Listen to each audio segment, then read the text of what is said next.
I'm Tim Ray, I'm a member of the American Bandmasters Association, and I'm honored to interview Colonel John Bourgeois regarding his distinguished legacy and to obtain his perspective of the wind band movement in the United States. John, it's an honor to be here with you. Well, Tim, it's much my honor to be with you. You're one of my heroes. Well, you are at the top of my hero list. So I would like for you to start a little by just talking about your career and your work and what you've done in the band profession. Well, let's see. I started as a kid via an itinerant music man, and went out to my parents took me to a display of instruments, clarinets, cornets, and what have you, drum kits, and they sort of chose for me the clarinet. And in the meantime, until the clarinet arrived, I was issued a song flute tonette and a music book. Well, the clarinet arrived, and I didn't like it that much, so we traded it in for a cornet, which is my father's choice. Okay. And that was my beginning.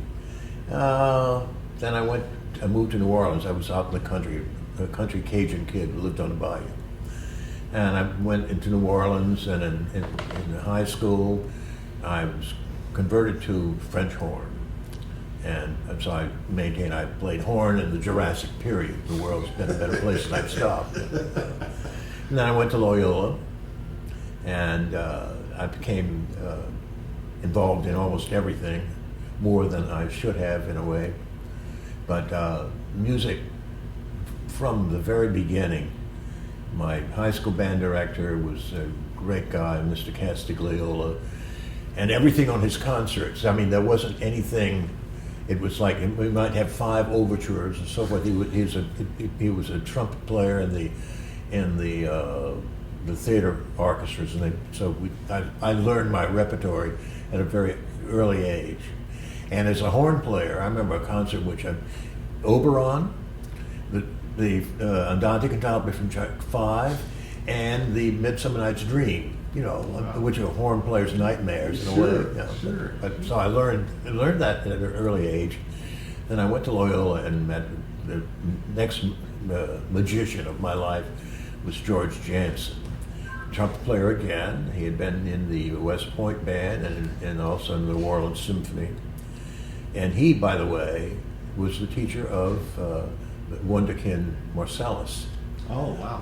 Yeah. And, very cool. And as a matter of fact, when I was assistant director of the band, Mr. Jansen sent a tape of the kid when he was 16 years old, and with second Brandenburg and what have you, and everything was as impeccable as it is now. He played as a young man.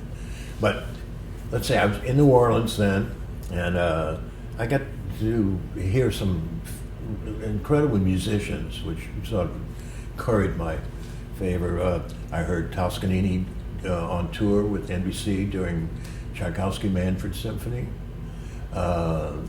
Leopold Stokowski, a wonderful story. New Orleans, the performance area was the municipal auditorium, and it could be split in half. You could have actually 2 concerts, or in this case, there was a concert with the symphony, and the other side of the hall was a Mardi Gras ball. And so Stokowski is conducting Debussy nocturnes, and in fêtes where there's a sudden pianissimo and trumpets, you could hear from the other side of the hall, Coronation March for the Mardi Gras ball. So Stokowski stops, turns around to the audience. New Orleans is a wonderful place. It's the only place in the world where you could have 2 concerts for the price of one. And he turned around and continued. And there again at Loyola, I met another. I think that probably made the greatest influence musically on my life was a Bartók student named István Nádas, and he was a pianist. And at that time, he was the only recordings of the Bartók concertos and also the Beethoven Hammerklavier. He was a monster pianist, but also he was a monster teacher. He had his prejudices, and of course at that time I was sort of romantically involved with Tchaikovsky and what have you, and which he dismissed as Coca-Cola music. Well, I maintain, but he also was a great teacher. And years later again, when I was assistant director, I was conducting a Bach program at the White House, and we did this Joy of Bach featuring a part of Brandenburg. Well, he caught that, and he wrote me a note. He said, "Be very pleased to come and play with my orchestra." Oh, that's very cool. Yeah, great guy. And also my horn teachers. I had Vince Arso, his father, and then I had Myron Bloom and Bob Elworthy, who were monster horn players. Sure. That were a great influence on my horn playing. Sure. So let's see. My senior year, I said one of my greatest accomplishment in the university was I flunked trigonometry 3 times. And, music and math are interrelated, except I found no use for trigonometry. And on my final Blue Book exam, and also the Dean of Students said, my professor went to the Dean of Students and said, "No one can teach bourgeois trigonometry." I had a very good memory, so I wrote, "Set the sign to the radius vector. Could you tell me which angle I'm next to?" Said he, "Be complacent. You'll soon be adjacent when you're joined to a negative sector," which is utter nonsense. That was my summation of trigonometry. And I also said, one time when I was conducting outside, and a shadow fell over my score, and I wondered which angle it was at. Well, in my senior year, I sort of flunked ROTC, and I was going to be drafted. Okay. And I received a letter, draft notice, but I didn't open it. Had I opened it, I'd have automatically been drafted into the Army. Okay. So I went to the Marine recruiter, and on the 15th of October, 1956, I went into the Marine Corps, and the Loyola band played me off at the train station with the Marines hymn. Oh, wow. How cool. And so my predestination, so to speak.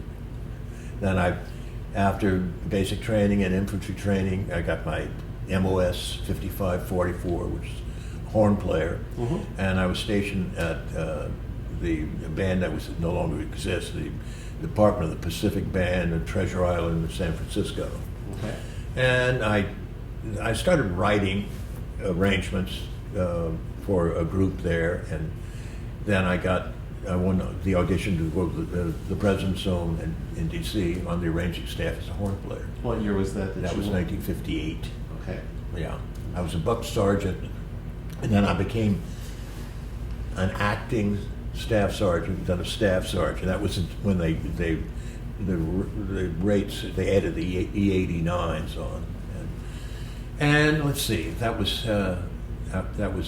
during the Eisenhower administration.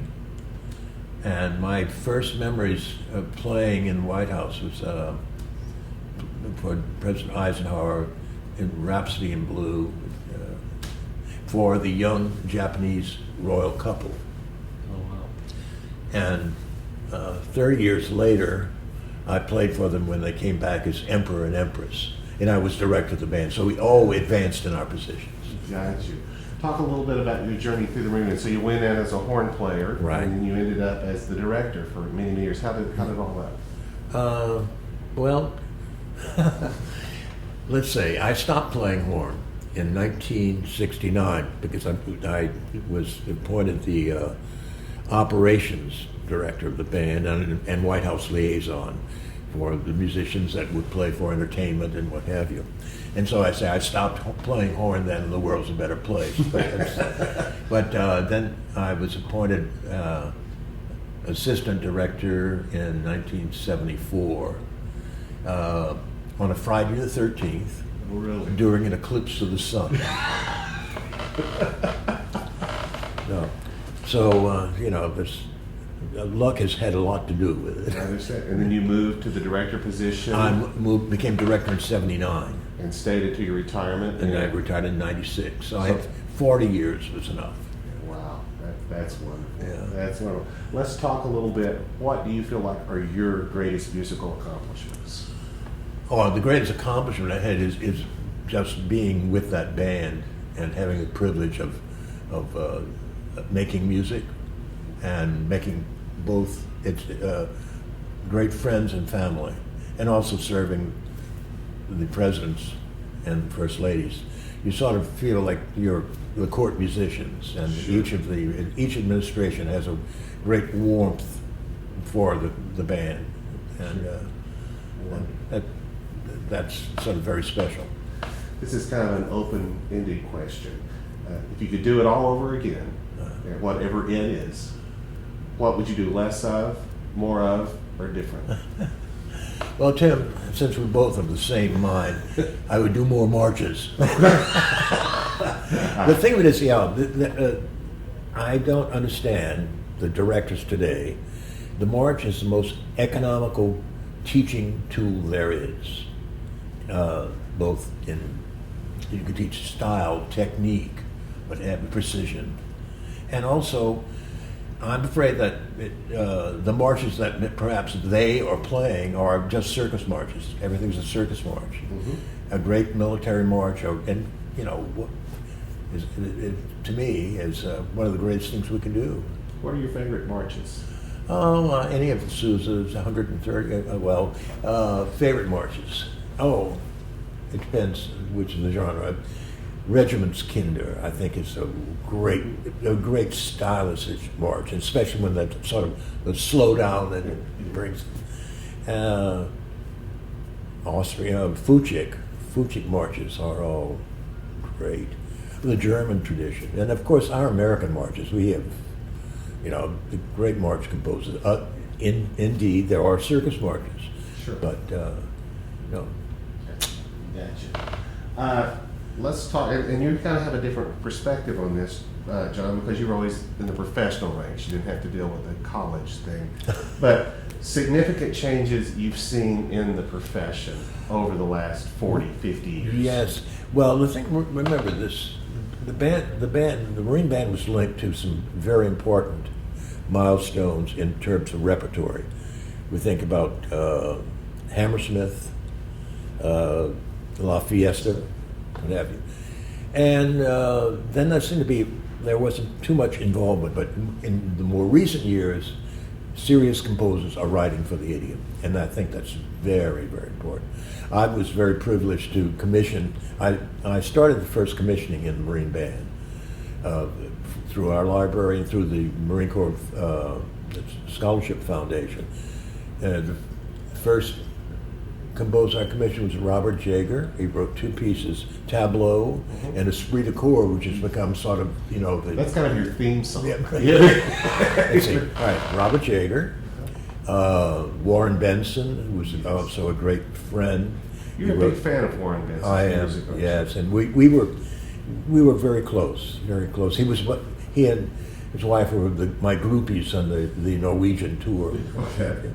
And he wrote a limerick for me in his book of limericks. Really? So, yeah. But he wrote, I Am for Peace, for the completion of the National Cathedral.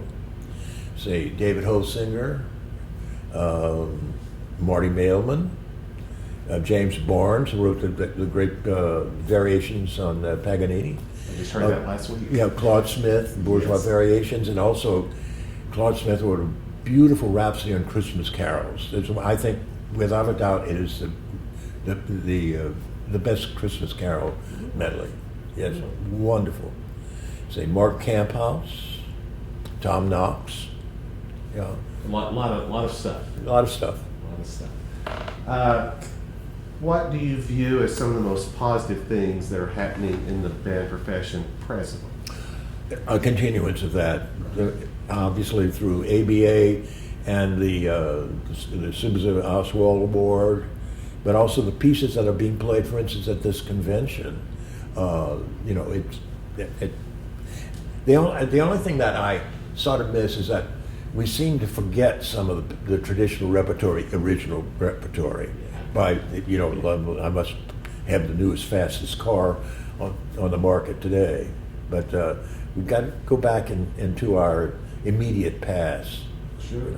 And do you feel that bands should still be playing transcriptions as well? Absolutely, absolutely. Why are you going to not allow a student to play Wagner or Berlioz or anything? It's not transcriptions seem to have gotten to be a bad word. That's not the case. It's just that they're bad transcriptions. Yes, I agree. What are some of your thoughts regarding the future of our profession? Well, I think I'm very happy with it. I think more and more is being done. It keeps us all busy. Yes, yes, to say the least. Are there things you would like to see changed in the profession today? Well, I think we sort of talked around the edges. I do wish they would include a march in the program. Sure. So more balanced. Balance. Well, and also the other thing are pieces of repose. Let's work on that softer dynamic. We could all probably benefit from that. Right. Yes, we could.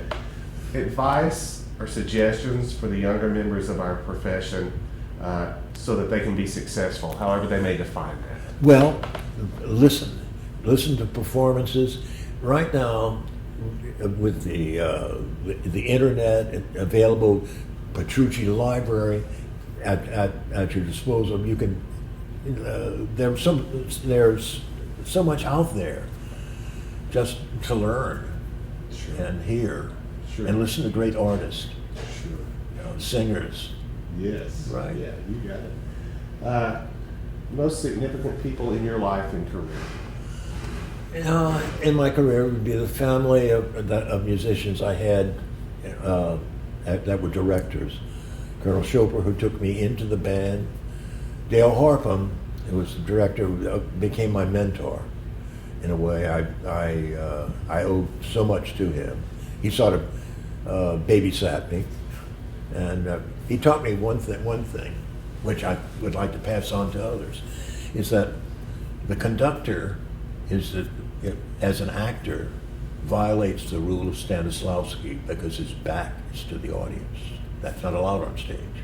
So therefore, when he relates to the audience to accept their gracious applause, he should be the consummate actor and accept it. And I mean, that's the etiquette. We should probably have a course in that for our yes. But to be the consummate actor, you have to acknowledge graciously. Very, very good advice. Yeah. Very, very good advice. You talked a little bit about your teachers and stuff. Do you have other musical heroes outside of your teachers? And you? Yeah. Oh yeah. Well, I mean, the list is I think probably the same. Warren Benson is a treasure. Fred Fennell is a great friend and treasure. Harry Beach and Ravelli, Don Painter, the usual list. Yeah, and it sounds like most of all those guys were at one point a member of the American Bandmasters Association. Talk about the significance of the American Bandmasters Association. What does it stand for? What does it mean? Well, when I became president, I sort of cited the poem Ozymandias about what do we have in the future. Is it going to be just a relic of a past time? Or are we going to keep the tradition, teach, set examples for mentoring, because that's what is needed. And I think the American Bandmasters has been very important in that, very important. Keeping standards, and both musical and ethical. Very, very well said. Talk about, so you got to conduct the Marine Band for a long time. Yeah. With those outstanding players that could basically play anything that you wanted to play. What were the highlight performances or the pieces during your time when they really stand out? Well, the thing is that this is 30 years ago.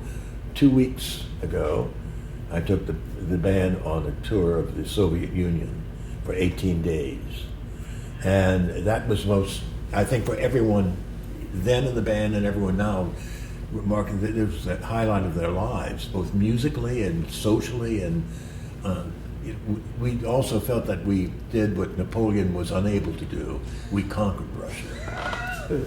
What kind of program did you play when you were young? I took a pretty diverse program. We did Copeland All American Songs, Porgy and Bess, Rhapsody in Blue, opened with Ruslan and Ludmilla, had Michael Ryan also sing an aria from Sadko, and of course we ended with 1812, but 1812 in two versions. In Moscow, General Mikhailov conducted 1812, and in Leningrad, I was asked to conduct St. Petersburg, and they said to me, play it, and I said, well, we play the original Tchaikovsky. When Mikhailov conducted, where the Tsar's hymn occurs at the end, they add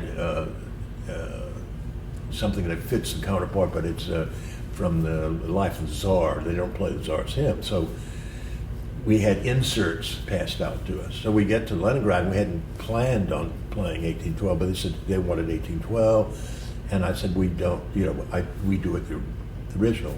And so we were playing with the Navy band together, and so I instructed them to peel back the pasted over insert, and said, for the first time since 1917, the Tsar's hymn was heard. Oh, how And cool. that was amazing. That's very, very cool. Why did you choose music as a career and a profession? It's like if you enjoy desserts, you have them all the time. So music is my dessert. That's awesome. John, besides being a conductor, you also do a lot of editions and transcriptions, and you publish several things. Yeah. Talk a little bit about that side of your career. Well, this is interesting. To go back to marches, when I retired, I wrote for my final appearance in retirement. It was a new setting of Elsa's Procession with the big ending and all the trumpets. And I had also did an edition of Slavic Farewell as a result of the Soviet trip. Well, when I went to guest conduct, I assumed that give them the menu of the program, and I assumed that what would be there would be the editions that I knew from the Marine Band. For instance, "O Comrades," "Alte Kameraden," and my goodness, this is the wrong key. Also, during the famous euphonium solo, there's an added accompaniment of trumpets. I said, oh, come on. So I started investigating. I found that, for instance, like in Florentina, that is not the way the march is written. And so that became my not only hobby, but sort of rigorous working on editing marches, as you also do. Thank you. But also Souza. For instance, we all knew Looking Upward, it was published like 2 editions, British Band Journal, and so forth. Well, that was for sort of a military band version. Looking Upward existed in complete symphonic band version. It was a manuscript. And so, I edited that to do that. And then I also found people who live in glass houses. Yes, that's right. And you're still doing those even today. Yes. Where are you finding? Because you find a lot of very unknown repertoire and stuff. Well, I listen to my good music station, and I find, hey, that's a great piece. I just did.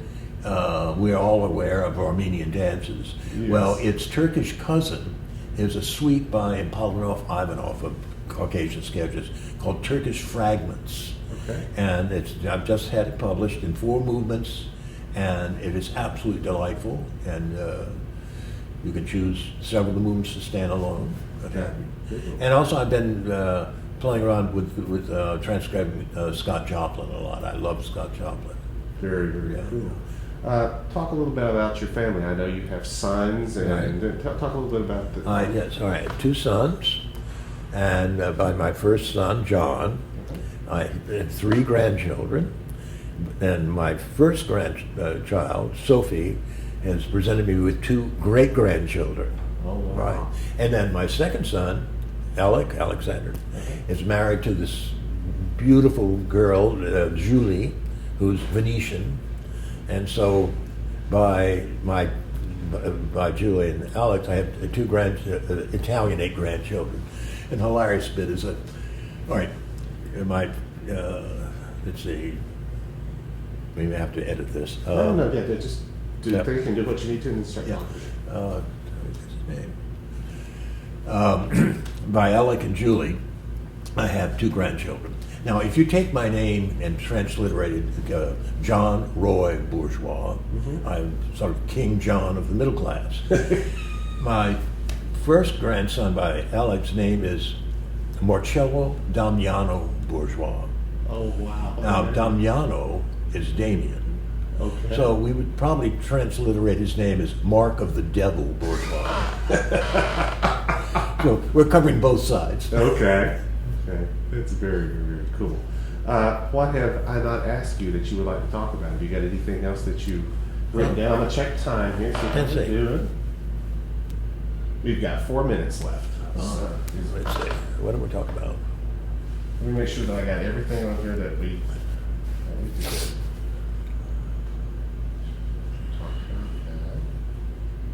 Oh, yeah. Okay. I've got everything, but let's, Yeah. anything you would like to talk about? Well, I've been fortunate. I got to lead the Souza Foundation for 20-something years, and I still maintain a position of conducting the Souza Community Band every year, and we do it in a different town each year. This year we'll be in Las Vegas, and Gerald Gilbo, our dear friend, is my organizer, and I attempt. It's not a concert in the Souza style necessarily, but we include Souza A lot of on that the program. programming, Right? kind of And it's philosophy. for a community band, and so I get a chance to, and I've been doing quite a lot of writing, and I get to hear some of my things that way. That's very Also, cool. I have a chair endowed at Loyola in New Orleans, and I do that every November, and I go from there to similarly to University of Las Vegas with Tom Leslie. So you still stay very active. Yeah. I just want to say one thing. I remember the first time I met you, and this was in 1993, and we were at Midwest. You were really in the height of your Marine Band career, and you had brought the Marine Band down to TNEA or TBA, and I'd heard the ensemble, and it was just the most. Was that the Franz Jug? I think it was. I think then you'd also do a concert of all marches Oh, and yeah, overtures. the Do you remember marches that? and over- yes, Yeah, the yes. marches and overtures. So you had spoken to my heart, you know. Yeah. And so I never had a chance to meet you. You were sitting downstairs in the bar with Eldon Jansen, Oh, yes. who was my band director at Arkansas. And I went in there to say something to him, and you were sitting there. And I remember how gracious and kind you were to me to have the position that you had. And you didn't know me from the end of the world. And what a wonderful representative you were for our profession and for the director of the Marine Band. I've never forgotten that, John, and how kind you've always That been was to from me. Dale Harpham again. Yes, I mean, Yeah. you did that so well, the way that you represented everything when you were the director of the Marine Band. Well, I tried to do one thing. When I took an inventory, I inherited the directorship. What do they have and what don't they have, to a degree? And one thing I hated was that some of our contemporaries referred to it as the machine band. Oh, okay. And how do we adjust that? And also the dynamic level. I mean, it was Robust, robust. Yeah. So that's what I thought I'd work on. And also the other thing was that it's sort of like the proverbial keeping a basket over the candle.